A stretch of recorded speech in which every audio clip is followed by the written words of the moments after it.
em suas casas, com certeza estava de alguma forma louvando o Senhor, às vezes colocava um cântico, um hino, para estar com a família. Isso é muito bom. E nós acreditamos que há, pelo menos na revelação bíblica, 3 tipos de culto, vamos dizer assim. O culto doméstico, ou seja, quando o pai convoca a sua família para adorar, ensina as crianças.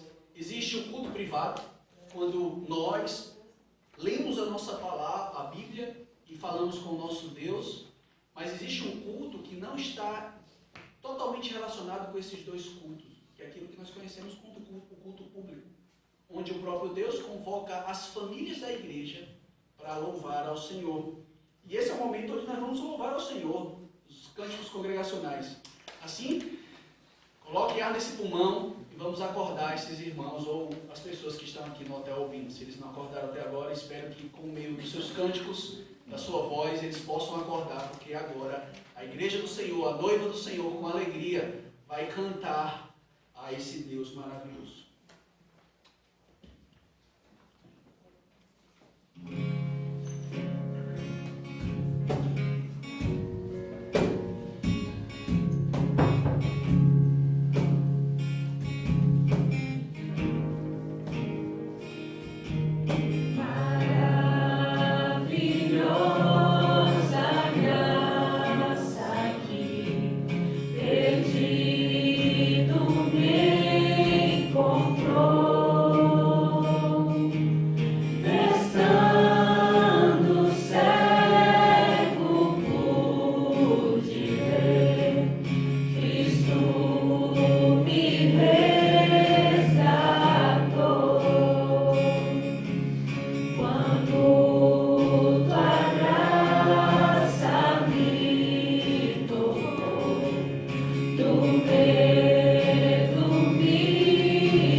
Celeste pátria, sim.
Distanciamento social ou comunhão? O que você prefere?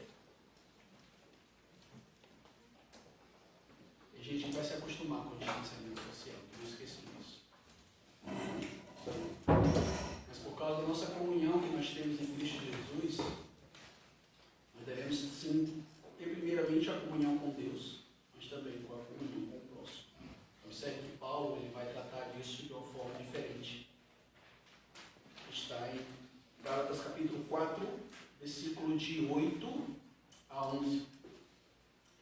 Outrora, porém, não conhecendo a Deus, servieis a Deus que por natureza não são. Mas agora que conheceis a Deus, ou antes, sendo conhecido por Deus, como estáis voltando outra vez aos rudimentos fracos e pobres, aos quais de novo quereis ainda escravizar-vos.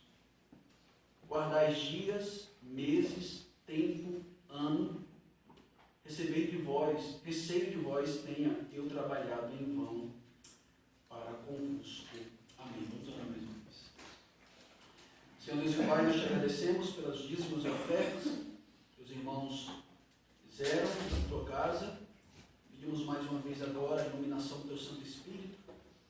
Sabemos que só por meio do teu Santo Espírito teu povo pode conhecer as maravilhas da tua lei, e só o teu Espírito aplica as verdades do Evangelho em nosso coração. Assim, ó Deus, eu te peço, da tua misericórdia e graça, abre o nosso entendimento para que, mais uma vez, venhamos sair daqui edificados, exortados e confrontados, para que possamos viver mais uma vez de uma forma que glorifica ao Senhor. Te pedimos isso em nome de Cristo Jesus. Amém.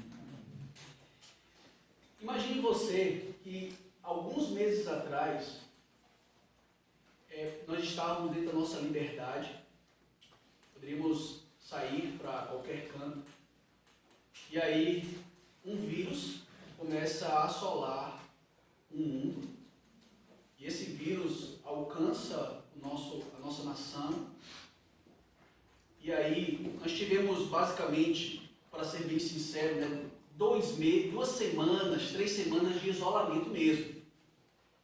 Mas imagine a gente passando os 3 meses de isolamento social mesmo, distanciamento mesmo. Você só poderia sair da sua casa para comprar alguma coisa e voltar para o seu celular. Interessante que, mais uma vez, irmãos, nós precisamos entender biblicamente que nunca pandemia, nunca guerra é o fim do mundo. Então, por favor, quando acontecer isso, não fique desesperado se o mundo vai acabar.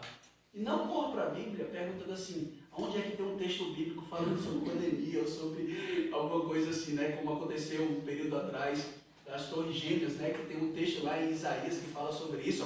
A Bíblia tem um texto para isso, dizendo, não, são rumores. Isso ainda são sinais. Voltando à analogia. E agora, você tem a liberdade no Senhor de voltar, ou liberdade de alguma forma, de voltar a praticar, viver a sua vida em partes, né? Mas boa parte da nossa cidade já está em um bom movimento, diferente do Nordeste, que agora vai começar a liberar. Mas aí você diz assim, não, eu quero continuar vivendo na minha casa, trancado. Você tem a liberdade para fazer aquilo que você quer, andar na rua, praticar algum exercício físico, passear com as crianças, mas mesmo assim você prefere voltar para a sua comunhão solitária, na sua casa, sair de jeito nenhum. Talvez é isso que Paulo está querendo tratar nesses versículos. Mas agora Paulo ele trata isso de uma forma ainda mais profunda, dizendo que, olha, se você que agora está em Cristo Jesus quiser voltar para os rudimentos fracos desse mundo, você está ficando doido. E é por isso que Paulo, ao escrever essa carta, ele começa com tanta admiração. Se você olhar na sua Bíblia, em Gálatas capítulo 1, versículo 6, ele diz: estou admirado que estejais passando tão depressa daquele que vos chamou da graça de Cristo para o Evangelho. Eu estou perplexo porque eu preguei o Evangelho para você, o Evangelho da graça, e agora vocês estão voltando a ser escravizados por um falso Evangelho. Mas Paulo também, ele mostra a sua admiração no capítulo 3, quando ele diz no versículo 1 que, ó Gálatas insensatos. E claro que essa tradução sempre é bondosa para os seus leitores. No original ele está chamando os Gálatas de idiotas, de ignorantes. Paulo está pegando pesado com esses irmãos. E ele diz que o falso evangelho, o que é que ele faz? Ele enfeitiça. Ó Gálatas insensato, quem vos fascinou? O falso evangelho, ele é um feitiço, que parece bom, mas no final leva à morte.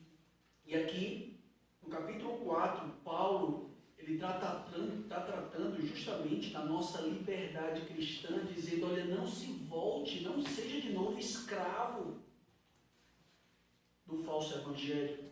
Assim, essa perícope que nós lemos, que está no versículo 8 ao versículo 11, ele nos mostra que, sendo eu e você conhecidos por Deus, esse Deus que é vivo e verdadeiro, não se volte a deuses que nada são. Em resumo, é isso que Gálatas capítulo 4, versículo de 8 a 11 quer nos ensinar. Você agora é filho, e Deus conhece você. E esse Deus é vivo e verdadeiro, por isso não se volte aos deuses que nada são.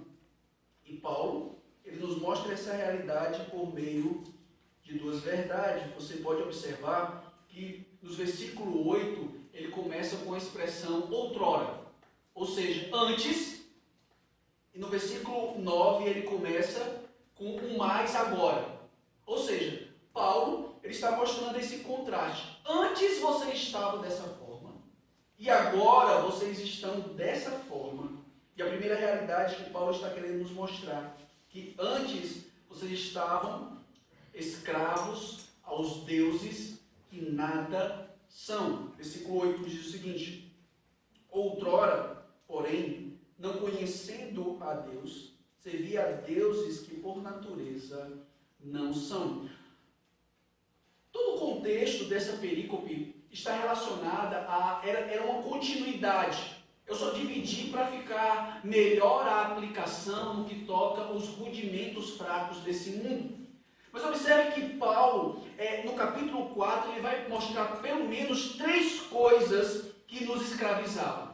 Ele nos mostra no versículo 2 a realidade dos tutores ou curadores, que eu falei para vocês no domingo passado, que essa expressão curadores não deveria ser essa expressão da nossa Bíblia, talvez poderia ser administradores. Talvez vocês podem pegar a Bíblia NVI ou a Almeida século XXI, vocês vão observar que eles traduziram essa expressão não como curadores, mas como administradores. Ou seja, nós, quando estávamos na antiga aliança, nós estávamos sob tutores, ou seja, guardiões, que essa lei apontava para Cristo, e essa lei administrava os homens ou os fiéis do Antigo Testamento para a chegada daquele que viria na plenitude dos tempos. Mas não só isso, ele mostra que todos nós estávamos debaixo de coisas elementares e fracas, que ele vai falar mais uma vez no versículo 9, que está aí no versículo 3, que são os rudimentos desse mundo.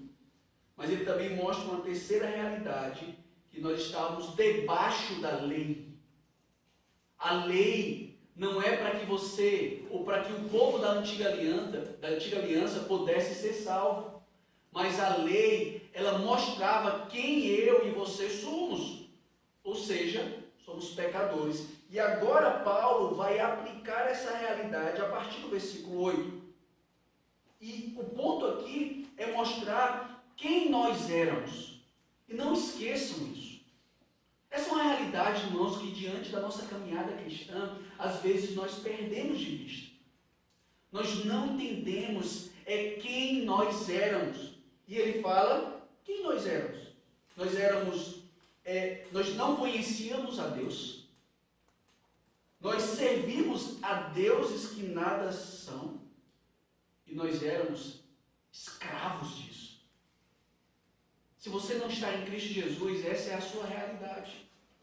Você é escravo do próprio pecado. E essa é uma realidade que na linguagem paulina se repete várias vezes. Se você passar uma folha comigo e olhar em Efésios capítulo 2, versículos de 1 a 3, ele diz o seguinte: ele vos deu vida, estando vós mortos nos vossos delitos e pecados, nos quais andastes outrora, segundo o curso deste mundo, segundo o príncipe da potestade do ar, do espírito que agora atua nos filhos da desobediência, entre os quais também todos nós andávamos outrora, segundo as inclinações da nossa carne, fazendo a vontade da carne e dos pensamentos, e éramos, por natureza, filhos da ira, como também os demais.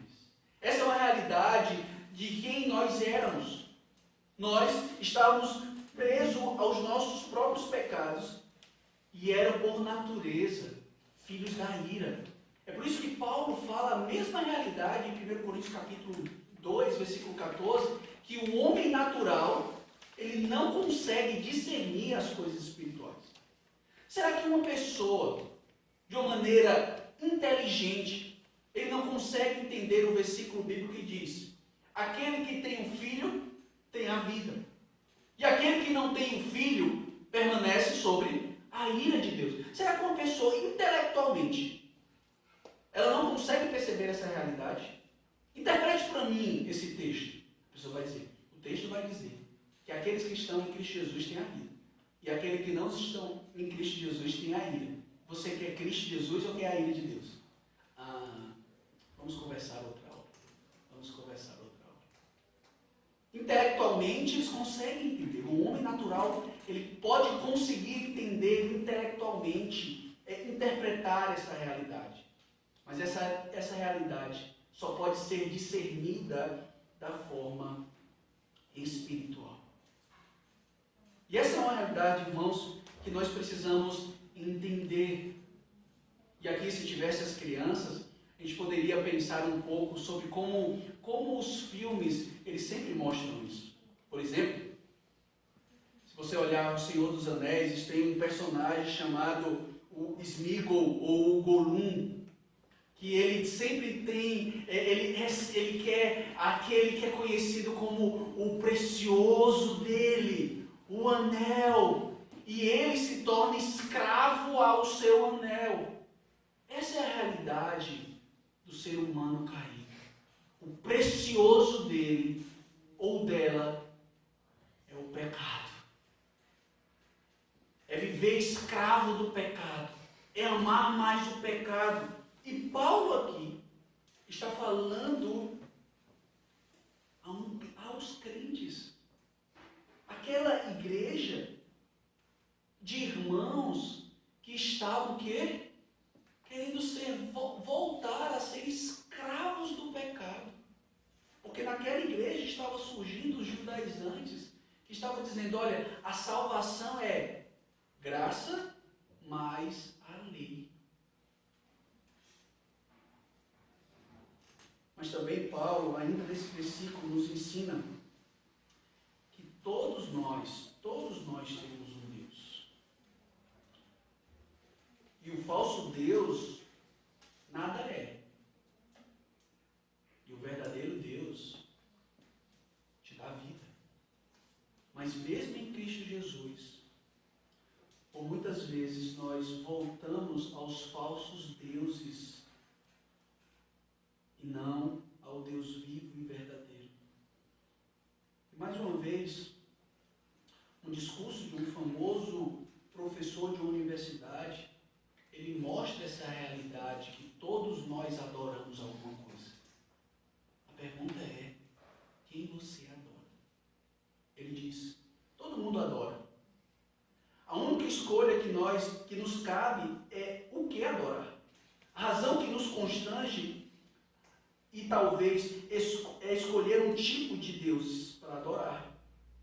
Está no fato de dar praticamente que todas as outras coisas que você adora o comerão vivo.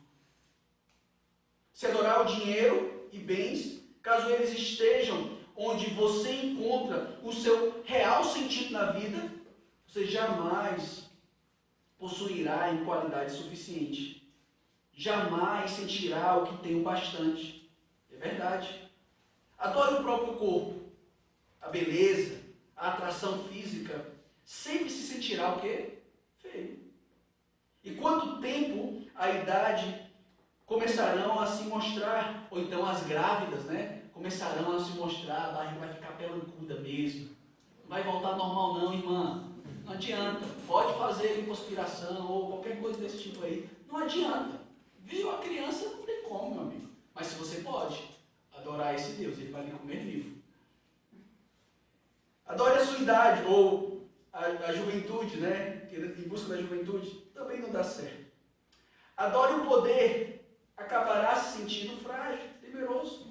Necessidade de ainda mais poder sobre os outros e anestesia do próprio medo. Adore o intelecto, nossa geração pós-moderna.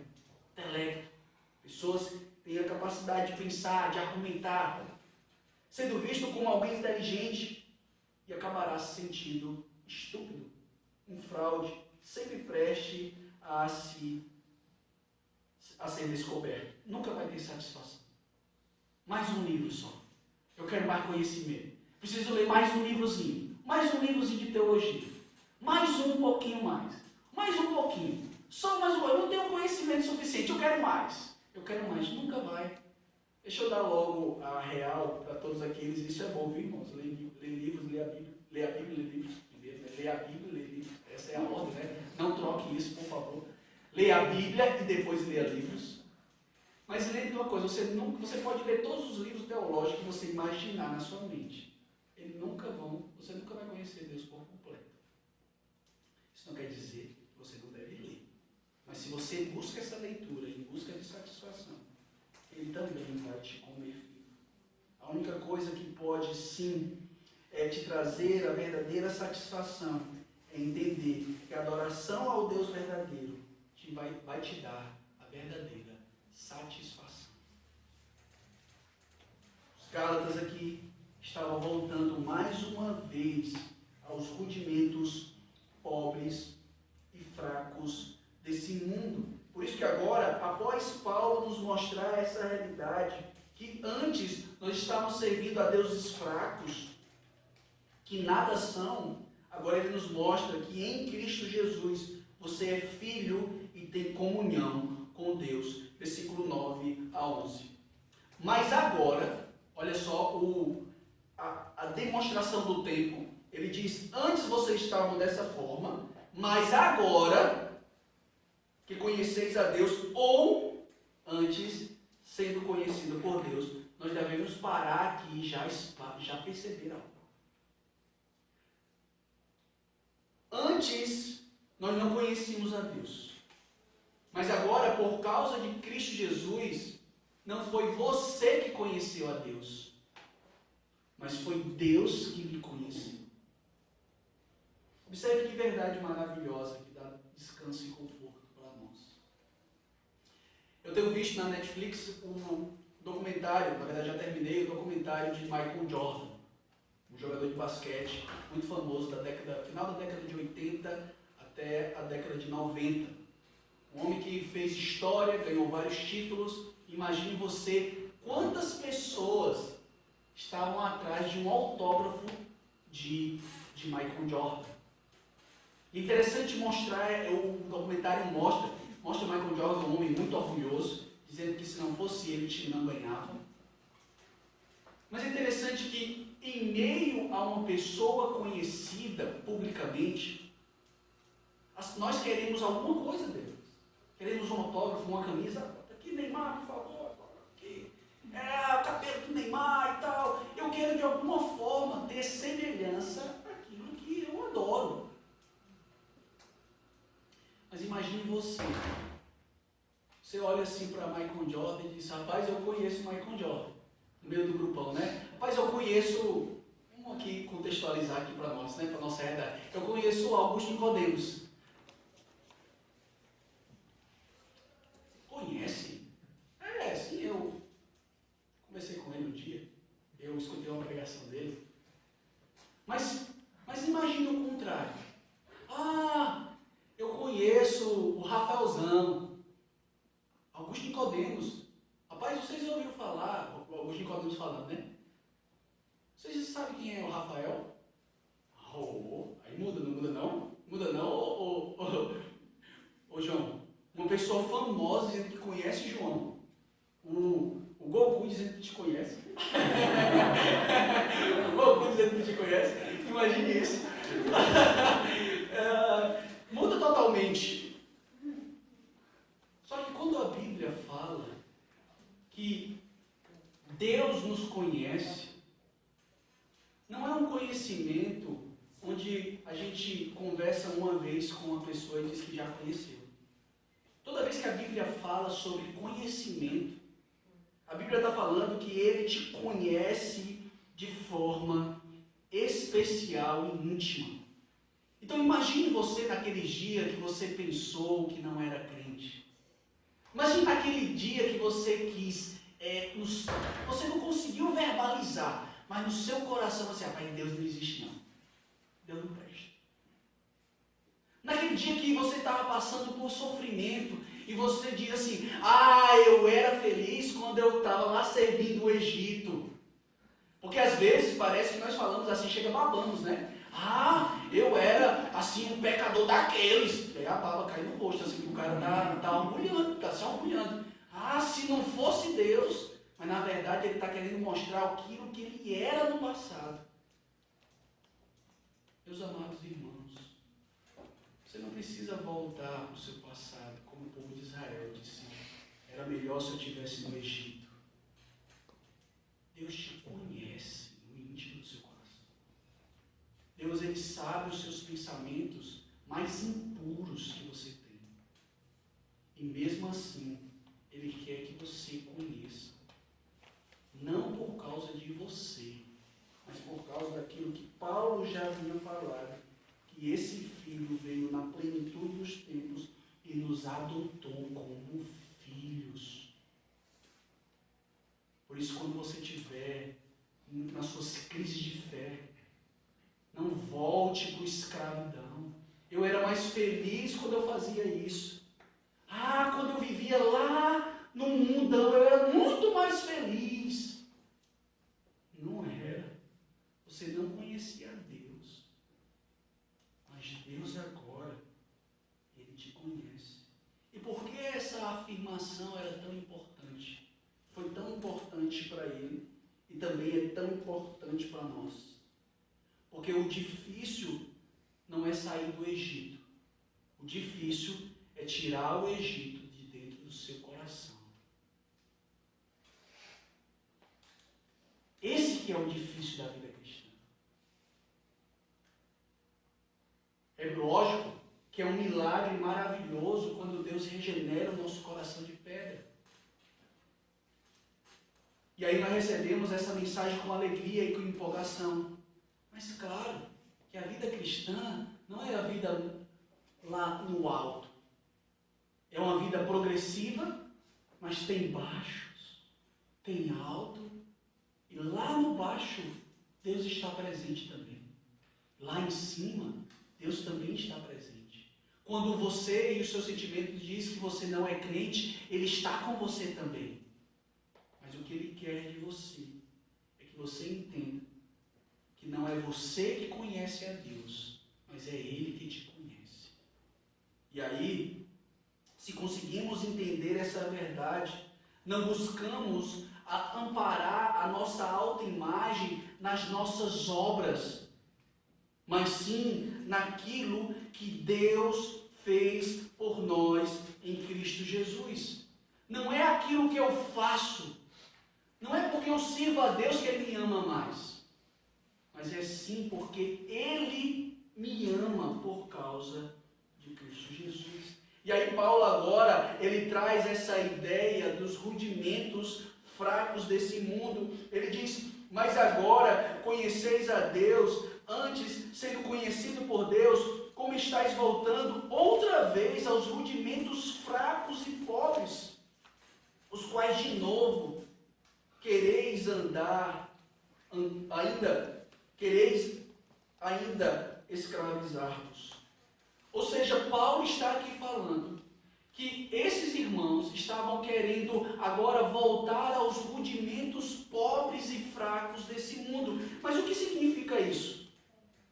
Naquele contexto, irmãos, é basicamente aquilo que está em Levítico capítulo 11, onde fala, por muitas vezes, as leis dietéticas. Se você talvez conversar com o testemunho da verdade, o Adventismo de Sétimo Dia, logo ele vai abrir em Levítico capítulo 11, vai falar sobre alguns alimentos que você não poderia comer. E quer aplicar essa verdade para nós hoje. Só que as leis cerimoniais, por causa da obra de Cristo Jesus, foram abolidas. É por isso que Paulo, ele mostra não só aqui, que ele está combatendo os judaizantes, mas ele mostra também em Colossenses capítulo 2. Por favor, abra sua Bíblia, passando um pouquinho mais para frente. Colossenses capítulo 2. Versículo 8. Toda a igreja ela pode ler o versículo 8 em uma só voz. Versículo 8 nos diz o seguinte.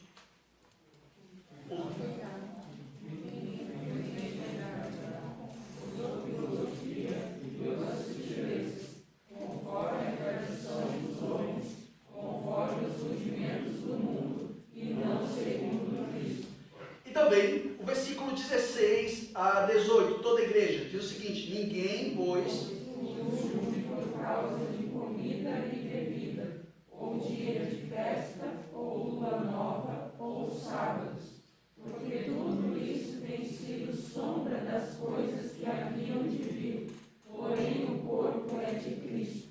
Ninguém se faça árbitro contra vós outros, detestando humildade e culto dos anjos, baseando-se em visões, enfatuados, sem motivo algum, na sua mente carnal. Olha só, parece que isso é tão contemporâneo, né?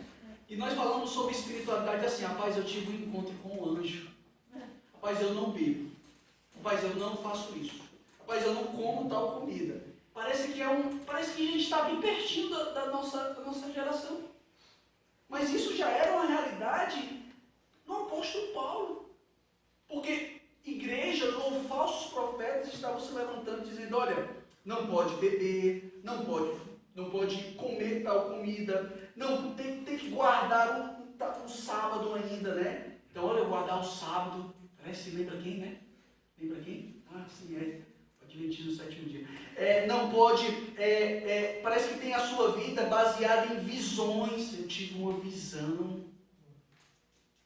Não! Paulo diz que isso é você se escravizar aos rudimentos pobres desse mundo. E sabe quem é que ensina isso? Paulo ele vai mostrando a sua argumentação e ele chega em 1 Timóteo capítulo 4, versículo 15, de 1 a 5, eu vou ler para vocês, que diz: ora, o Espírito afirma expressamente que nos últimos dias alguns apostatarão da fé. Como isso vai acontecer? Porque eles vão obedecer aos espíritos enganadores, aos ensinos de demônios. Olha como o demônio também sabe ensinar. O demônio ensina por meio da boca do falso profeta. E ele diz: pela hipocrisia dos que falam mentira, quem tem cauterizado a própria consciência. Agora observe o que é que os falsos profetas ensinam: proíbe casamento. Proíbe casamento, não pode casar. Exige abstinência de alimento que Deus criou para ser recebido com ações de graça pelos fiéis, porquanto conheceu plenamente a verdade, pois tudo que Deus criou é bom. Receber com ações de graça e nada recusar. Não recuse um filezinho ou um churrasquinho gaúcho. Não é. Mas também não recuse aqueles que gostam, eu não gosto, né? De galinha com sangue. Não, galinha com sangue não.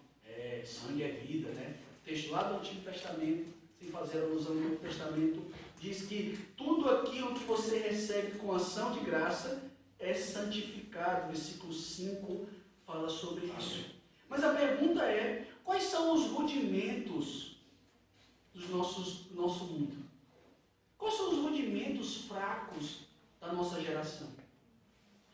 Talvez o Brasil é o exemplo dos rudimentos mais esclarecedor, diabólico que nós podemos perceber. Nosso Brasil é garantia de uma religião sincrética. Nós temos dentro da igreja evangélica rosa ungida. Nós temos dentro da igreja evangélica vassoura que limpa o mal olhado. Nós temos dentro da igreja evangélica copo de água para abençoar as pessoas.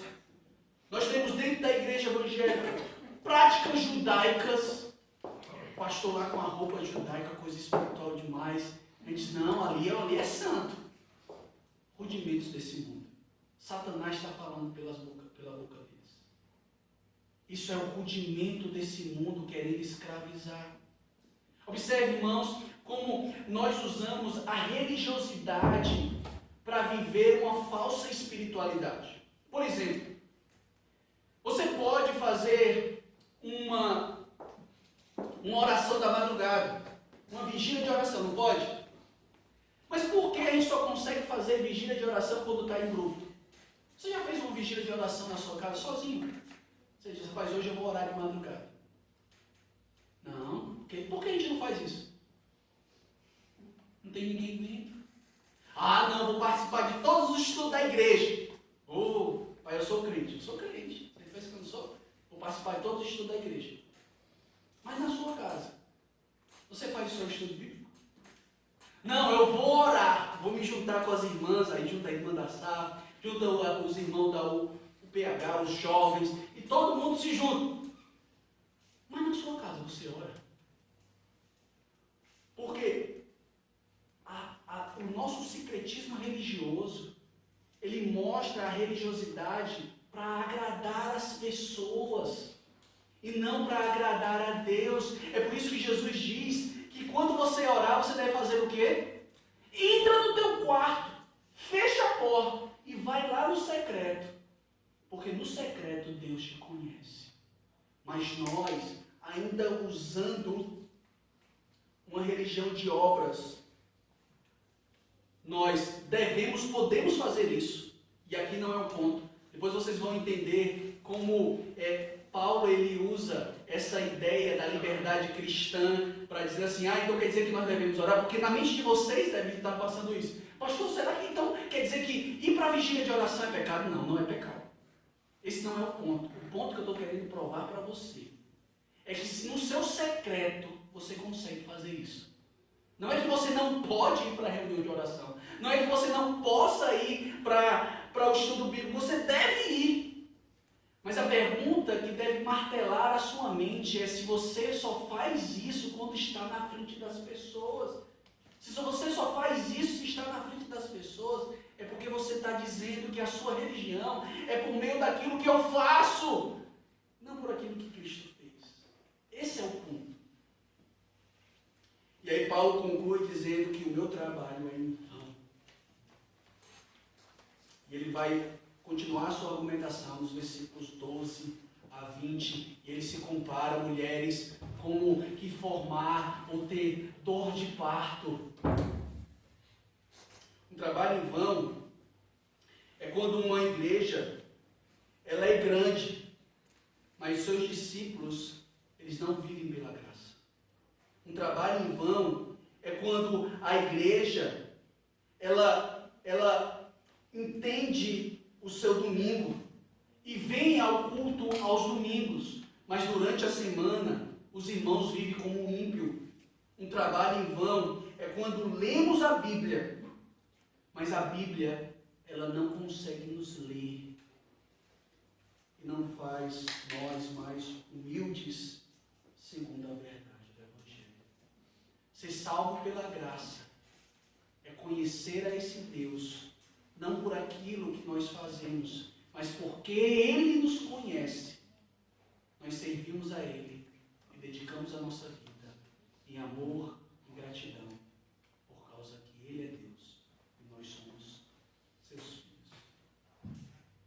Lembra da história da comunhão? Ou do isolamento social ou da comunhão? Em Cristo Jesus nós já temos essa comunhão. E é por isso que Ele nos deixou duas ordenanças. Uma está diante de nós. A primeira é o batismo, que mostra essa realidade que agora nós entramos na aliança do Senhor. E o segundo é a ceia do Senhor, que confirma a nossa vida diante do Senhor. Deus só nos deixou essas duas ordenanças. Nós não precisamos mais inventar a roda. Mas inventar a roda em nossa época é para atrair as pessoas. Nós precisamos colocar algo para atrair mais as pessoas. Deus já nos deixou aquilo que precisamos. Batismo para aqueles que entenderam a mensagem da cruz e a ceia do Senhor para nos fortalecer na nossa caminhada cristã. E hoje nós vamos participar da ceia do Senhor. Essa ceia que nos lembra de quem nós somos e da aliança que Deus fez conosco. E antes de participarmos da ceia do Senhor, vamos agradecer a Deus mais uma vez por aquilo que Ele falou aos nossos corações. Senhor Deus e Pai, nós te agradecemos, porque em Cristo Jesus nós somos teus filhos e nós não devemos lutar aquilo que pode nos escravizar. Salvação é pela graça. Orar, ler a Bíblia, praticar boas obras, evangelizar, se relacionar com o ímpio, para que por meio da minha vida e por meio do meu falar eu possa mostrar quem o Senhor é, na certeza que só o Senhor pode convencer o homem do pecado, da justiça e do juízo. Isso é a atitude da tua igreja. Nos ensina, ó Pai, a cada dia a viver com base na graça, não daquilo que nós podemos fazer para o Senhor. Mas quando nós somos filhos do Senhor, Paulo vai nos mostrar mais na frente que nós devemos fazer algo para o Senhor por causa da graça que nós entendemos. Obrigado, porque em Cristo Jesus nós somos uma nova criatura e podemos confiar nesse Pai que cuida dos seus filhos. Em nome de Cristo Jesus. Amém. Abra sua Bíblia, irmãos, em Mateus, capítulo 26. Eu tenho percebido, apesar de nesse momento que a gente teve um período de distanciamento, eu tenho percebido que a dificuldade que mais nós temos é entender que a Bíblia ela aponta para uma história só, a história de Cristo Jesus. E o próprio Cristo fala aqui em Lucas capítulo 24 que tudo que estava na lei de Moisés, nos Salmos e nos Escritos, ou seja, o cânon do Antigo Testamento, apontava para Cristo. Vocês conseguem ler Levítico vendo Cristo? Difícil, não é não? É difícil demais. Você consegue ler os Salmos e os Salmos apontar para Cristo Jesus? Difícil. Mas eu preciso que vocês continuem ou consigam cada dia colocar nos óculos de Cristo, da cristologia de Cristo, da pessoa de Cristo, né? Para que vocês olhem o Antigo Testamento e observem Cristo lá. E eu quero, nesse momento da ceia do Senhor, que nós vamos meditar nos sacramentos, eu quero que vocês consigam perceber como Cristo está lá, em uma aliança só. Eu quero que vocês abram a Bíblia de vocês, deixando o texto marcado aí, em Gênesis capítulo 15.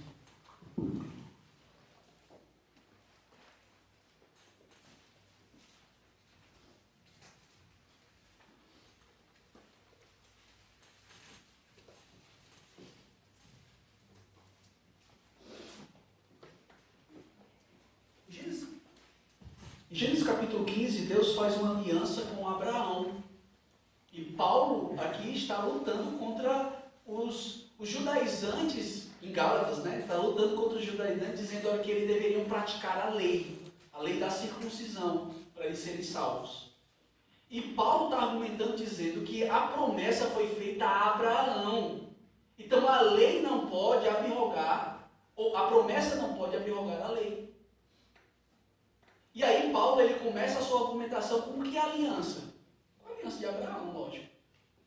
E eu quero que vocês leiam o texto que está no versículo 9, começa no versículo 8 a 11. Todos juntos? Perguntou-lhe Abraão: Senhor Deus, como sabereis que hei de possuí-la? Respondeu-lhe: Toma-me uma novilha, uma cabra e um cordeiro, cada qual de 3 anos, uma rola e um pombinho.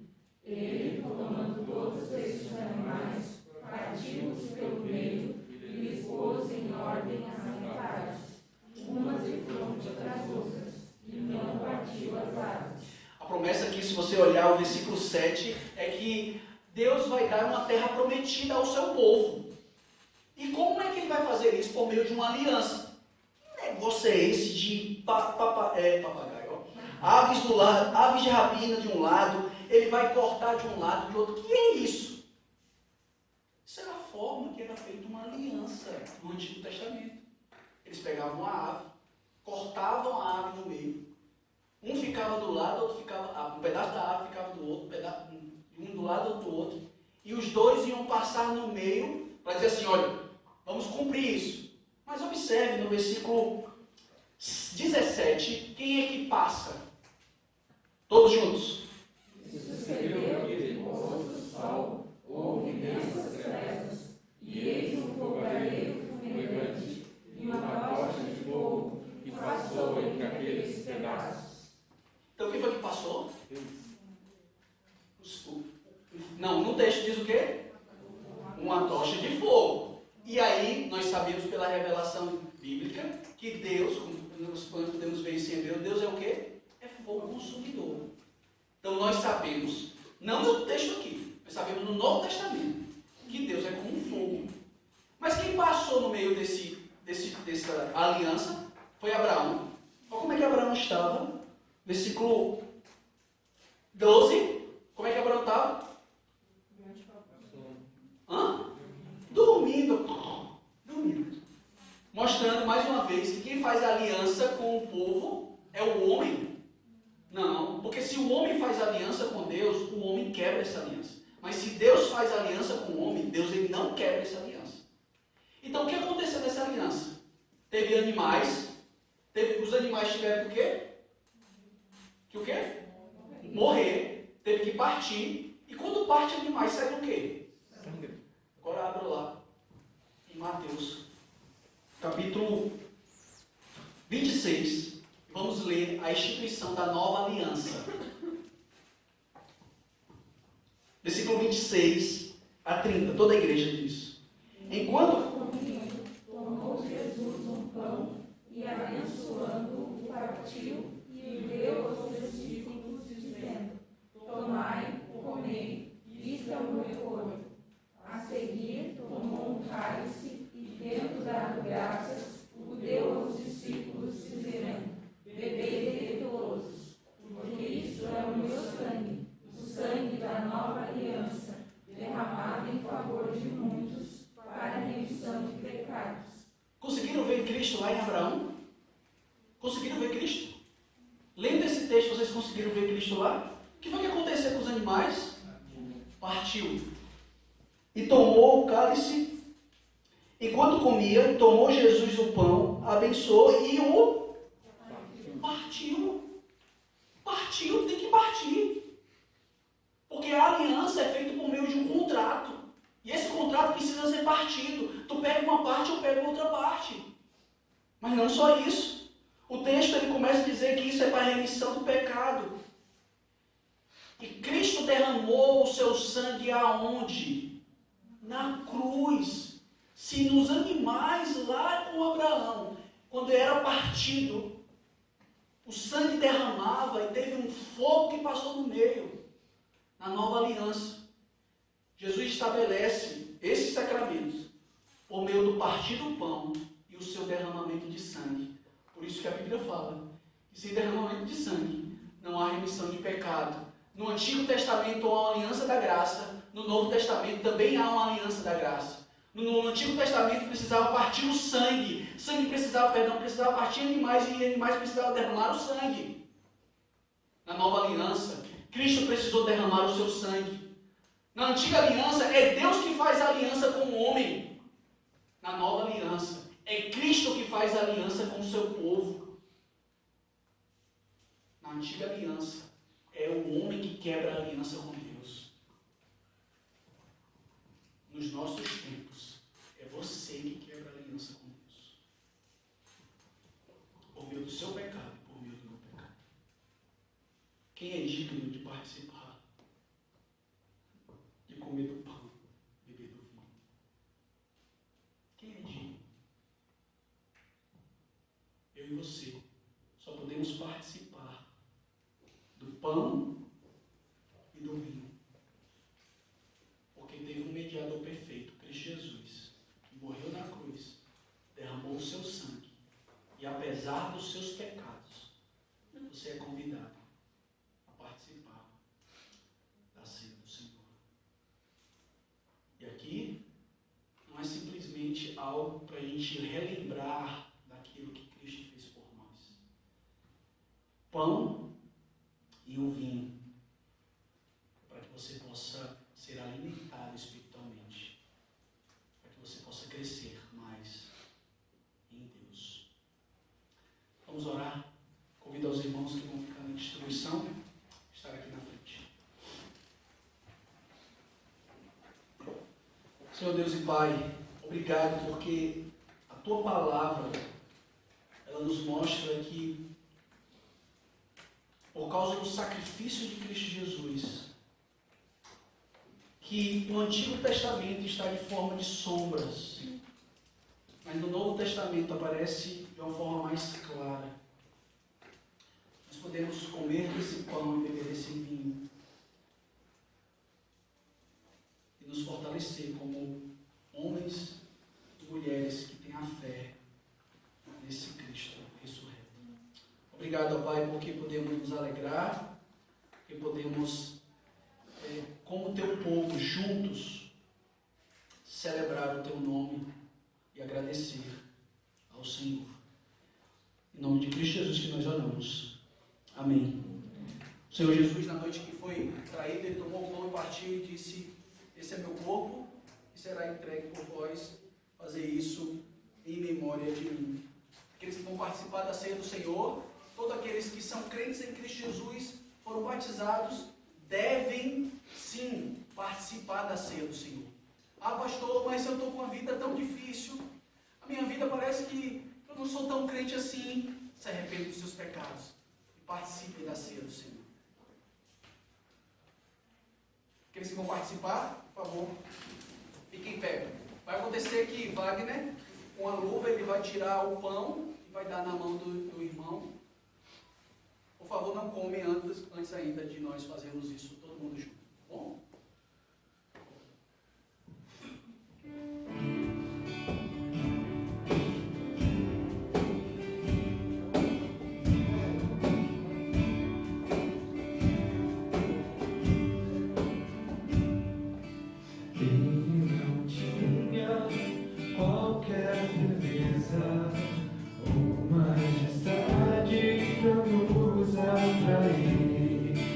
Nada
noite que Jesus foi traído, ele tomou o pão, partiu e abençoou esse pão, pão da nova aliança.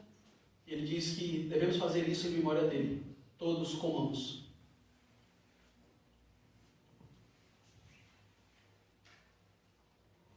Semelhantemente, ele pegou o vinho e disse que esse cálice era o cálice da nova aliança, que nós devemos fazer isso em memória dele também. O vinho sempre na Bíblia tem o significado da alegria. E é isso que nós devemos fazer, com alegria, na certeza que em Cristo Jesus nós temos a verdadeira alegria. Que eles continuem em pé e vão receber o segundo elemento.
Quem ficou metido nesse segundo elemento?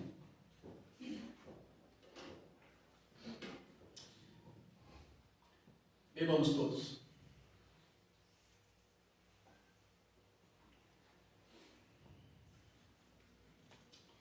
Pai, te agradecemos porque quando sentimos esse álcool descendo em nossa garganta, podemos perceber também que esse amargo que desce foi o amargo do fel que Cristo experimentou na cruz do Calvário. E por causa da sua alegria de cumprir a missão do Pai, hoje também nós temos alegria.